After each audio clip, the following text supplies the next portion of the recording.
What's going on, guys? Welcome back to another video. So we just took a ride, probably about a little over 300 miles to an awesome place. I'm actually in the process of editing that video now. Should have it up for you guys in a couple days, but I really wanted to post this video today because I think it's really important.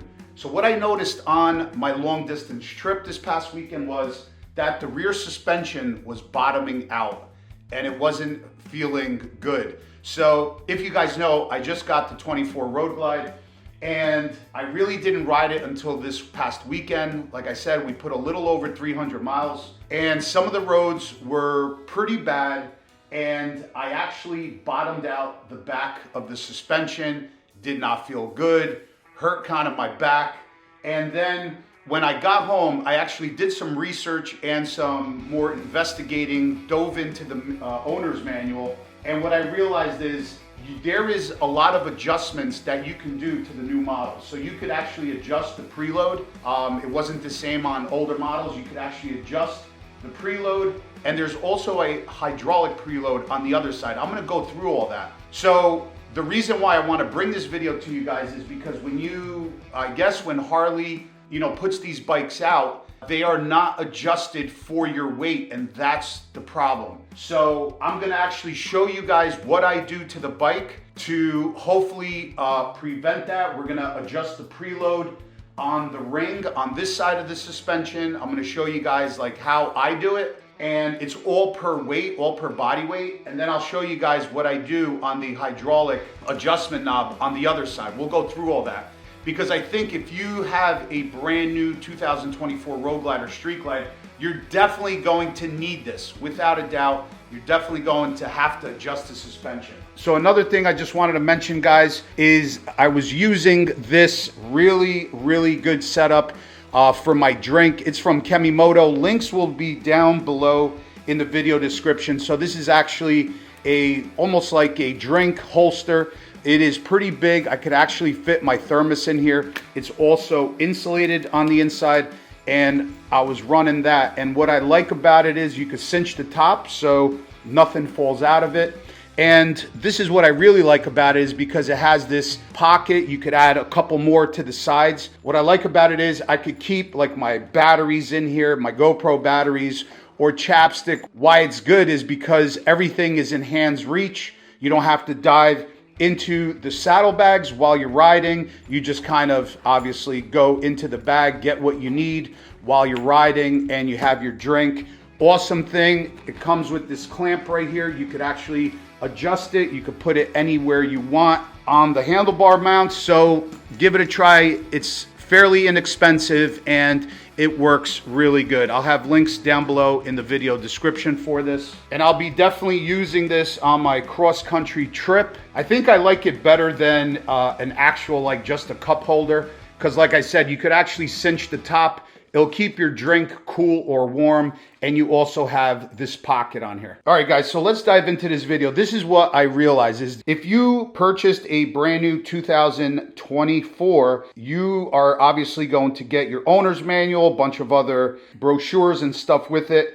You also will get this spanner tool. So if you guys have never done this before, you are definitely going to want to check this. This is super important, because from the factory, I'm telling you now, it is not adjusted for your body weight. So what the owner manual tells you to do is there is two rings here. There is a adjustment ring and then there's a lock ring. The adjustment ring is to compress the spring so you could adjust the preload. And then there's a lock ring. That lock ring, the only thing it is meant to do is to actually hold this adjustment ring in place so it does not move. The second thing it's used for, actually, you have to back this out counterclockwise all the way to the top, because that's where the measurement is taken from. So this is what I noticed is the owner's manual tells you to take this lock ring and actually do it all the way counterclockwise, and it's not budging. So that means it's already backed out to the very tippy top of the shock. And the problem is we need some space there. I'm going to show you guys in a second in the owner's manual exactly what I need as far as we're going to be measuring from hopefully you guys could see that there's two rings. We're going to be measuring from this adjustment ring to the top of the lock ring. That's where you measure, that's where Harley Davidson wants you to measure kind of the sag from. Other shocks are kind of from the top bolt to the bottom bolt, but Harley Davidson owner's manual, that's what they tell you, measure from the adjustment ring to the lock ring. So I have no space in there, so I know there's pretty much like zero preload on this suspension. Another thing I just want to point out is like on a aftermarket suspension, and we're going to be doing a aftermarket suspension on this very, very soon. But what I did want to tell you is on an aftermarket suspension, like see this shock here on the right? You're going to have the same shock on the left. Where Harley doesn't have that, they have a hydraulic preload right there, which we'll get into. But that's why it's so great. Like the aftermarket suspensions, they actually have, you know, you adjust the preload on both sides of the shocks. And on my previous bike, you know, you also have compression and rebound adjustment. So you could really, really dial in your suspension. And they also work in unison, the same on the left, on the right, to keep that kind of swing arm from swaying. Because if you have different like pressures and they're, you know, moving around differently, that swing arm, you know, is going to have a tendency to kind of twist, if that makes sense. So, but either way, I just want to show you guys this video for the guys that aren't going to be doing maybe a suspension upgrade ever, or just say now. If you're, you know, you're not going to ever change out your suspension, or if you may, you know, if you say, okay, I'll do it in like a year, still do this adjustment. It is very important. So like I said, I backed this out counterclockwise. It's already at the top. Now let's go to the owner's manual, and I'm going to show you exactly how much space we need between this adjustment ring and the top of the lock ring. All right, guys, so going by the owner's manual, and like I said, we're going to be measuring the distance between the bottom adjustment ring and the top of the lock ring. So first of all, you have to know your weight. So I'm going to just use myself as an example. I'm 215 pounds. But you can't use like your weight that, you know, you're naked and you just get on a scale. You have to kind of calculate the riding gear, pretty much what you're going to be wearing, your boots, your jeans, your jacket, you know, chain, wallet, all of that. So that's what I kind of use. And then I also added a couple pounds because I always carry stuff in my saddlebags, whether it's like some camera gear or some tools, my tire repair kit and pump. So what I did was I added about 25 pounds. So I'm going to use a weight of 240 pounds. I'm not going to add extra weight for a passenger because I do not ride any passengers on my motorcycle pretty much ever. So I'm just going to use 240 pounds for this scenario. So I don't know if you guys are going to see it, but you could follow along with me in the owner's manual of the 2024. So if you go to this chart right here, okay, you're probably not going to see it, but if you go to this chart right here, you're going to come down, you're going to scroll down, rider weight, and I'm going to go to 240 pounds. And then on the top, it's going to say additional weight of passenger. I don't use, or I should say I don't ride with a passenger, so I'm going to stay at 0. So that's going to be the first column, and I'm going to go down until I hit 240 pounds, and it's 11 millimeters. So that means 11 millimeters between top of the adjustment ring and bottom of the lock ring. So the space in between should be 11 millimeters. So I don't use millimeters, obviously. What I use, obviously, is inches, 11 inches. We're going to go just to Google, and I'm going to put out right there again. I don't know if you could see that, but 11 millimeters is 0.43 inches. So what I'm going to do is I'm just going to make it easy. I'm going to say a ½ inch. So I'm going to bring you guys closer and show you guys that I literally have 0 preload on the shocks, and that's why I was bottoming out. And let me show you guys again. You have to bring this all the way to the top, and that didn't even move. These bikes are coming with 0 preload. Maybe they should adjust it at the dealer. Maybe that's something that that probably they should do. That would be good for riders. You know, maybe for a light rider, like if you weigh like 140 pounds, 150 pounds, but I'm sure all of us riders are more than that.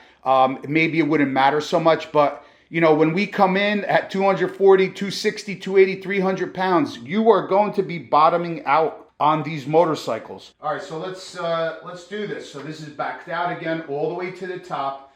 And then I'm gonna start tightening this adjustment ring until I get about a 1/2 inch of space.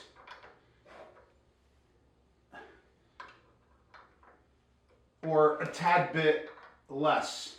And that is going to adjust our preload. And no wonder when we went on the ride, I bottomed out like a couple times, like pretty bad. And it didn't feel good. It felt like there was no suspension at all. And that's because I didn't have the bike set up properly, the preload. You know, 240 pounds on a bike that has no preload setup is not good. So I'm assuming all of these bikes are coming not adjusted, and you are definitely going to want to do this. And you could do this yourself. This is like super easy. You don't have to bring it to the dealer. You could do this yourself. So I'm going to start measuring here. I still need a little more. And you're gonna just keep tightening it down until I get that 1/2 inch. So now if you are always riding with a passenger, you're going to want to go into that chart and figure out how much preload you're gonna need, because you're gonna need a lot more than what I'm doing, because if you get on with a rider, you're going to be bottoming out. But I don't ride with a rider, so let me see. Okay, I almost got a 1/2 inch. And this is, like I said, this is not difficult, nor is it tight to turn. So what you're measuring is from the inside of this adjustment ring to the, or I should say the top of the adjustment ring to the bottom of this lock ring right here. The space in between. Okay, I'm almost there. Maybe another 2 turns. And there it goes. There's my 1/2 inch. So think about that. Think about how much I compressed that spring. I gave it preload. That was different stock. Like literally there was nothing when obviously from the factory. So now you see this, that's the lock ring. All this lock ring does is to hold this adjustment ring in place so it doesn't back up on you. So we're gonna tighten that down. Look at that, look how much. Look how much, like that's a lot. And now I'm gonna tighten this lock ring down. And you're going to want to tighten that pretty good. And that's done. So now my preload is adjusted on the bike. That is super easy. And let me just see if it feels any different. Yeah, I mean it feels obviously stiffer, but you need that stiffness because there was no preload on this suspension, and when I was hitting those bumps on our 300-mile ride this weekend, oh my God, like I literally boom. It wasn't good. And then I said, like, this can't be, like, no way, because I know this suspension on these new models are far superior than the previous models, and they are. The shock is more robust. You have the preload adjustment. You have also a hydraulic preload adjustment. So we're going to talk about that in a second. So like I said, use the chart. Make sure this is adjusted properly to your weight, and always add some extra pounds for your gear, pretty much whatever's going to be on the bike you know, on you at all times. If you do ride with a passenger all the time, just follow the chart. So now here's the thing. Now if you go into the chart, once your preload is adjusted right here on the right shock, looking from the back of the bike forward, the right shock, once your manual adjustment on the preload is set, then you have also another adjustment, which is right here. So you have a hydraulic adjustment. This is also for preload. So if you ask, why is there another adjustment on the left side, a hydraulic actuator adjustment? I'm going to tell you. This side, you pretty much basically you adjust the bike if obviously for your weight. Pretty much the daily weight that's going to be ridden on this bike at all times. Now, once you're done with the right side and adjusting the preload, you're going to go to the next page after that. And again, you can follow through. It starts on page 47, I believe, and kind of ends on page 52. So left shock absorber hydraulic preload adjuster. These are settings for cargo. So now, like I just said to you guys, if my rick rack, I'm going to base my rick rack luggage system with the cargo rack and the docking hardware. Let's just say it has 50 pounds. So if you go down right here, it says 50 pounds, and right here it says turns from minimum, 11 turns. So now I'm gonna bring you guys to that hydraulic preloader and show you guys what you adjust there. All right, we're on the left side now. And right now I'm going to show you from, let me see, from stock. Let me see. Let's back this out. We have to back this out. So this did have some preload on here, but not much. So now what you want to do, once you adjust the right side preload, you're definitely going to want to keep this at 0 because now your preload is set. But say now, okay, you know you're going on a long trip, you're going to have this big cargo system on the back or a tour pack, whatever. You could adjust it from here. You don't have to readjust this side unless you are going to keep the rick rack or a tour pack or whatever have you on it permanently. Then I would recommend adjust the weight as per the chart on this side. But I don't have that rick rack bag, the luggage on there all the time, nor do I have a tour pack on there all the time. So going by the weight, 50 pounds, you're going to need 11 clicks, whatever. You're going to need 11 on this little scale right here. So what you're going to want to do is turn this all the way to 11. This is like, it's super, super simple. And this is going to give you that little bit of extra preload that you need when you do have, and now it's on 11.